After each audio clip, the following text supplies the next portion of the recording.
Bien, un rapport hier de Restaurant Canada, c'est un organisme qui est à l'échelle canadienne. Ce que je vais vous présenter, ce pas des chiffres ou des données du Québec, c'est vraiment à l'échelle canadienne, mais qui fait un portrait de la restauration, mais qui fait un portrait avec un peu un recul là, sur depuis la pandémie, avant la pandémie. Puis, je pense pas que vous allez tomber en bas de votre chaise. C'est pas facile la restauration. C'est le portrait qui ressort de ce rapport-là.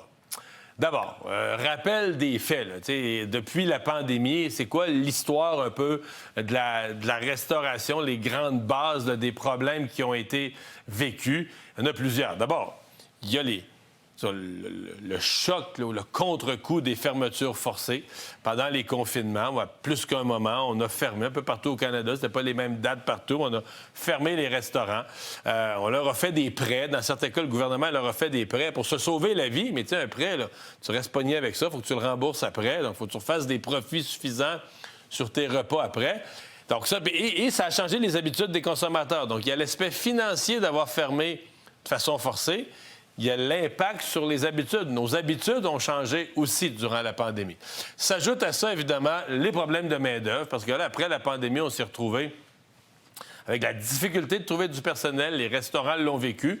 C'est venu aussi qu'une augmentation. Tu veux avoir du monde, il faut que tu payes plus. Donc, augmente les coûts d'opération. Troisième grand problème qui a été mentionné 1000 fois, là, c'est l'inflation alimentaire. Tout le monde se plaint, c'est cher à l'épicerie, c'est cher à l'épicerie, mais tu sais, si t'es dans la restauration, tu passes ton temps, là, une de tes matières premières principales, c'est d'acheter des produits alimentaires à l'épicerie. Bon, je vous parlais des habitudes là, depuis la pandémie. Là-dedans, ils ont fait un sondage, ils ont posé la question aux gens, c'est sans ambiguïté. On va moins au restaurant.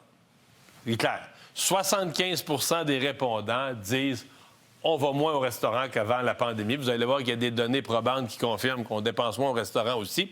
Mais chez les jeunes, c'est encore pire. Vous allez me dire, les jeunes, ils commandent. Donc, ils donnent quand même des revenus au restaurant, mais c'est 81 là. Chez les 18-34 ans, 81 disent on va moins au restaurant. Quand ils commandent, c'est pas la même marge de profit. Là. Si tu commandes sur Uber, le restaurant donne un peu d'argent aux livreurs, etc. Donc, tu n'as pas la bouteille de vin. Donc, c'est pas les mêmes marges de revenus. C'est mieux que rien, mais c'est pas les mêmes marges de revenus. Bon, pourquoi? Le pourquoi à ce chiffre, ce 75 des gens qui disent on va moins au restaurant. Bon, on leur a posé la question dans le sondage, puis il n'y a même pas le 3, 4, 5 raisons. C'est vraiment le coût de la vie. C'est la raison première pourquoi les gens disent on va moins au restaurant, il y a le coût de la vie. Moi, j'aurais inclus là-dedans le coût de la restauration aussi. Sincèrement, je sais que les restaurants sont pris avec eux, leurs intrants qui augmentent. Et moi, ça m'a frappé. Là. Puis je parlais des gens qui étaient allés en Europe. Moi, mes vacances d'été, je suis allé au Japon. J'ai quand même été surpris qu'à un moment donné, on mangeait à deux, puis une petite bière, là, type 50$ à deux. Ça dit qu'au Québec, au Canada, tu n'as plus moyen. Les coûts de la restauration ici, avec les taxes, le pourboire, là, tu rajoutes 30 par-dessus ta facture. Parce qu'au Japon, il n'y en a pas. Là. 50$, c'est 50$. Ici, 50$, c'est 65$. Donc, les gens sont frappés par le coût de la vie, doivent refaire leurs calculs budgétaires, mais en parallèle, les coûts de la restauration ont augmenté eux aussi. Je vous montre des chiffres sur les dépenses, parce que, bon, les dépenses per capita au resto, combien dans une année en moyenne le citoyen moyen dépense? Commençons par le tableau restauration rapide. Donc, en restauration rapide, en 2019, donc avant la pandémie, le Canadien moyen laissait 1150 $ dans son année en restauration par rapide. C'est descendu. Imaginez, non seulement, tu sais, d'habitude, tu t'attends toujours à une croissance, surtout avec l'inflation. Donc, on dépensait moins. L'année passée, en 2024, la dernière année complète pour laquelle on a des chiffres, on dépensait moins que 5 ans avant. Vous allez me dire, c'est pas beaucoup, 15$, mais quand même, si vous tenez compte de l'inflation, tout le reste a augmenté. Alors, pour les restaurants, il y a moins de revenus. Mais dans le cas de la restauration, avec service, de la restauration, on pourrait l'appeler complète, l'écart est encore plus grand. En 2019, en moyenne, on dépensait 1165 $ par année. Ça a baissé à 1035. Alors, vous imaginez, là, tous les autres éléments, avec l'inflation, tout a augmenté. Mais pour la restauration, donc, ils rentrent carrément, là, ils rentrent moins d'argent dans les restaurants qu'autrefois. Donc, ça vous donne quand même une idée. Pourquoi, dit-on, les revenus sont en baisse? On fait une espèce de cumul de facteurs.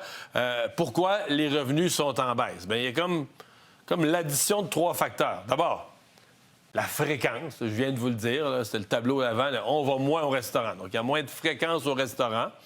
Deuxième chose, ce qu'on observe, c'est la dépense par client. Donc, quand on va au restaurant, on dépense moins.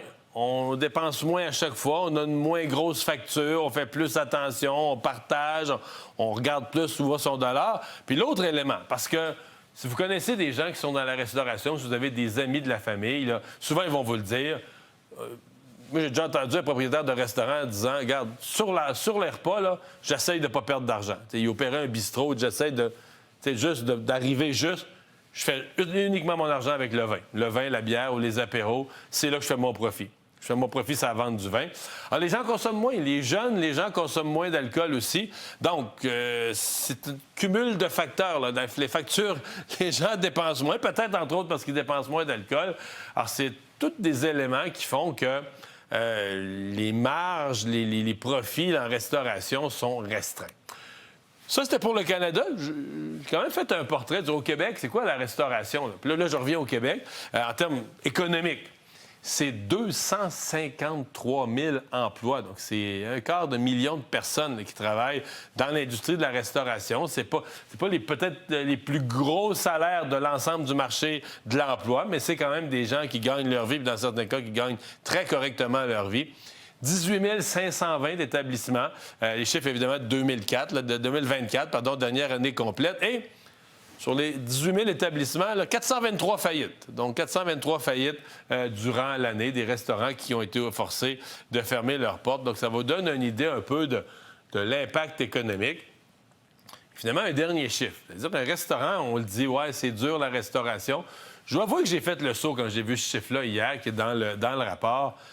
La marge bénéficiaire.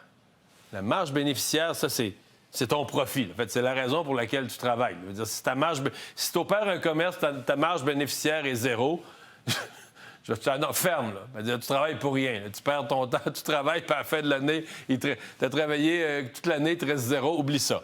3,5 % c'est pas énorme. C'est pas beaucoup du tout, parce que je vous fais un chiffre. Mettons un restaurant qui roule, mettons, il rentre 10 000 $ de revenus dans la journée. Tu as roulé des factures, tu as rentré 10 000 $. Pour ta journée, il te reste 350 $ de profit là, pour, je ne sais pas combien il y a d'actionnaires à partager. T'sais, sur le total de ce que tu as roulé comme business, comme vente, c'est pas une grosse marge. Et c'est pour ça qu'on entend les restaurateurs, exemple, dire si on a un no-show, là, des gens qui ne se présentent pas, ils devaient être 10, un groupe de 10 à une table, finalement, ils n'annulent pas et la table reste vide et ne se présentent pas. Ton 3,5 % une affaire de même, un événement de même, puis tu viens de le passer. Là, ton 3,5 % tu viens de le brûler. Alors, on roule avec des marges là, très, très minces.